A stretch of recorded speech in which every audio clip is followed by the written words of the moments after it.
Hello, everybody, and welcome back to the Wolves Fancast YouTube channel for another tactical analysis of another victory. Two on the trot now, and who'd have thought that would have been the case after the abomination that was the Forest game, which was my last video. And incredibly disappointing performance. But since then, Mr. Lopetegui has decided to revert to what I think we all wanted him to do, which was go for a strike pairing in Diego Costa and Mateus Cunha, and we're reaping the rewards. Victory over Chelsea 1-0 last weekend, and this time around I'm going to be taking a look at the 2-0 win over Brentford. We'll start off with kind of the shape and how the team set up, and I think this is kind of the archetypal Lopetegui setup, really. High and wide fullbacks, narrow midfield, all kind of looking to connect with each other, and one striker kind of at the top of the shape with got one dropping off and linking the play with Mateus Cunha just playing off Diego Costa there. I've also got a passing network there, which kind of proves a bit of a point I'll make later on with regards to Ruben Neves and his role within the team. But ultimately, it just makes the case that there isn't really any standout controller of play within this team. Everybody kind of picks up the responsibility, and it's quite refreshing to see that there's very much a kind of unity about this team. In the sense that everybody's working for each other and really kind of sharing that load. And I'll go on to prove that point with how I talk about the strikers initially. A lot of what is good about this team comes from the legwork that we get out of our strikers. And, you know, we might not have been thinking about that when we signed Diego Costa at the age of 33 at the time and now 34.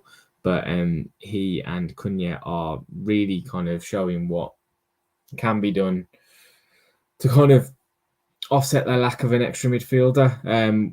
But it actually allows us to be on the front foot. And I'll kind of prove what I mean by this, just to kind of understand how much work the strikers do need to go through within a game to start with. You can see here in the three images, starting top left, moving to the top right, and then down to the middle. Cunha is working across the front line entirely, basically. Diego Costa, as I've kind of pointed out when Matinho was almost playing as like a second striker, attacking midfielder early on in Lopetegui's role, sitting on that deepest midfielder, but Cunha able to kind of go and apply pressure at will, running across the back line from left back, across the left centre half, and eventually over to the goalkeeper. Allowing his team to kind of go and press up against the other players as well, and forcing David Raya to go long on that occasion. That just kind of sets up the scene, really, in terms of what Lopetegui looks to get out of his strikers and what they're required to do. And I'll just kind of walk through that within this shape as well. Contrary to popular belief, Brentford really aren't that much of a long ball team. They are quite direct around the penalty area and from set pieces and things, but they do like to build play from the back. And when you go with the front two, you're obviously lacking somebody in midfield. So one of those strikers needs to drop in on this deepest midfielder, which was often Christian Norgard. I'll kind of switch it around here because Cunha was the one doing the pressing from the front in that last view. But if you imagine, there's always going to be one player available to kind of go and press, to receive the ball, from the opposition if they start with the goalkeeper.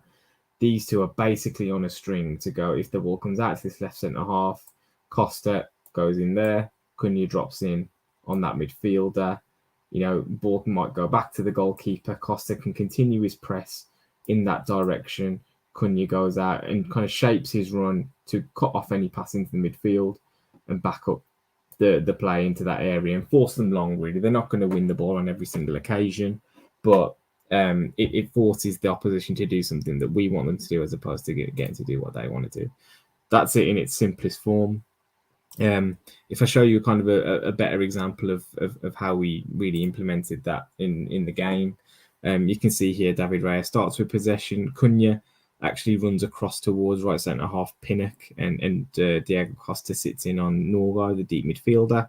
And you can see straight away that as the ball gets worked back out to Ben Mee via David Raya, Cunha again goes into sitting on Norgard, and then the ball gets recirculated back out to Ethan Pinnock. Now, it's quite an inane piece of play. It's not something that you're really going to pay too much attention to when it comes to the way you're watching the game and seeing how if there's anything interesting about it. But ultimately, what it means is that if play does get forward into our half of the pitch, our midfield are set and ready to receive whatever kind of comes their way. You can see here the 4 highlighted players are all in good positions. The midfield is vacant from a Brentford perspective because ultimately the way the play has been built up until that point has meant they can't go and find space in that kind of middle area in front of Mario Lemina in that space, because simply they wouldn't have received the ball because of the work that was going on in front of them with the strikers going and pressing the back line.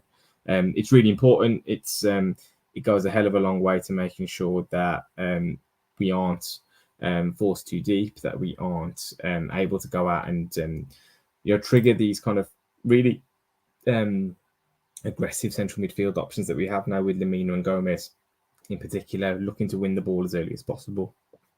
They're not left high and dry going out to press too early or in the wrong kind of situations, because Cunha and Costa are doing such good work in front of them. And obviously having a front pairing in possession makes a big difference as well. And you can just see the fact that both of them are playing in such close proximity to each other. They can create a lot of chances by working together in tandem. This is just one example of where we could have made more of something, but Mateus Cunha not picking up the runner of João Gomez into the penalty area where he could have squared it. But it's a partnership that's blossoming. It's gonna only get better with game time, I think. And they've got the confidence of Costa getting on the score sheet, particular in this game against Brentford. So long may that continue. Obviously, Ruben Neves, big question mark over what happens to him over the next fixture away against Leicester. And I just wanted to kind of pose the question as to why, in my opinion, he shouldn't be getting back into the team immediately. We've shown that we can perform without him for a start, which is great news. We all understand that there might be the prospect of him leaving the club in the summer. But in terms of the types of players that we have available to us in midfield now, we all kind of have to figure out what's best for the team at this moment in time. As I pointed out earlier, there isn't really a controller of play, a specific controller of play from a Wolves perspective anymore when Neves doesn't play. But when he does, he is essentially kind of the sun to the kind of Milky Way galaxy. He has that kind of gravitational pull. And I pulled out some numbers here from FBref to kind of highlight that point. Green kind of highlights the top performer in a particular part of the game.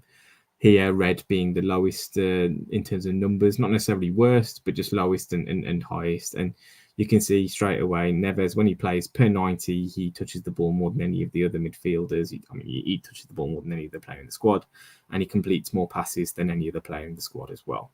That is natural given his tendency to try and control games, his technical ability, and I'd argue as well his lack of athleticism compared to some of the other guys.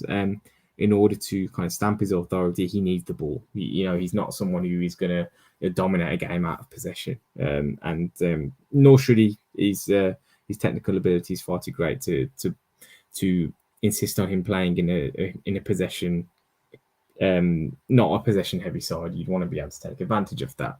Now, what he is as well is kind of, I would describe him, he's good out of possession in terms of reading the game, in terms of breaking up play, but he's a back foot kind of player.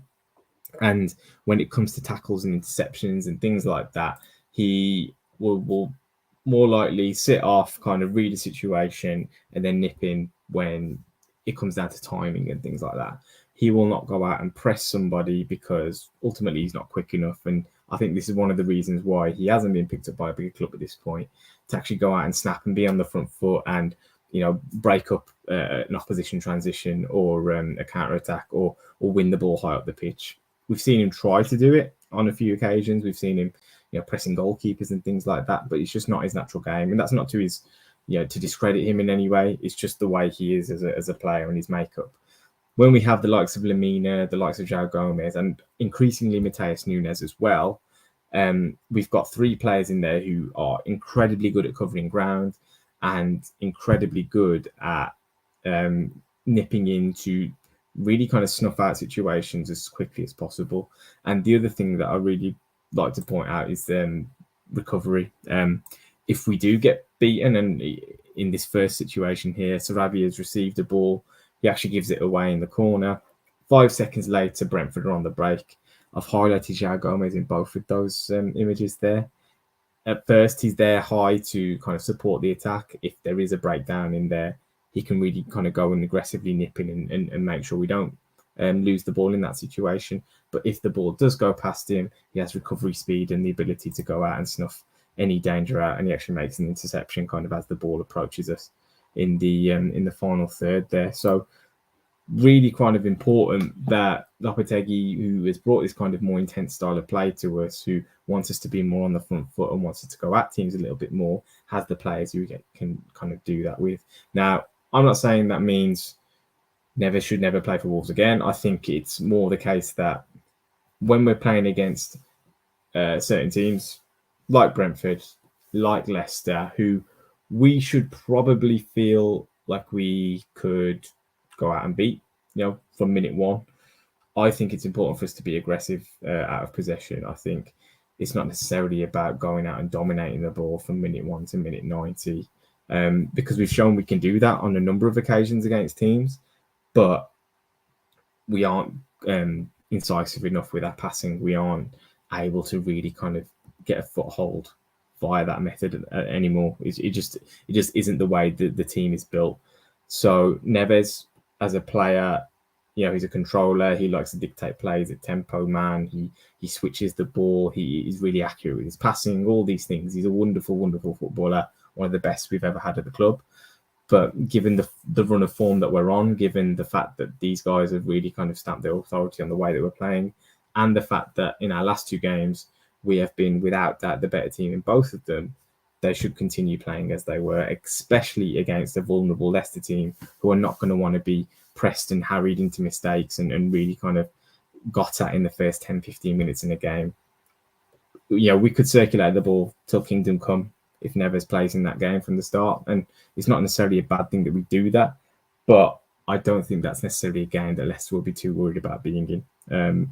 Whereas if they've got João Gomez, Mateus Nunes and Mario Lamina snapping at their heels, then they're probably in for more of a tricky situation. So for me, I think Neves starts on the bench and perhaps comes on to calm things down second half. But for now, we'll stick with what we've got.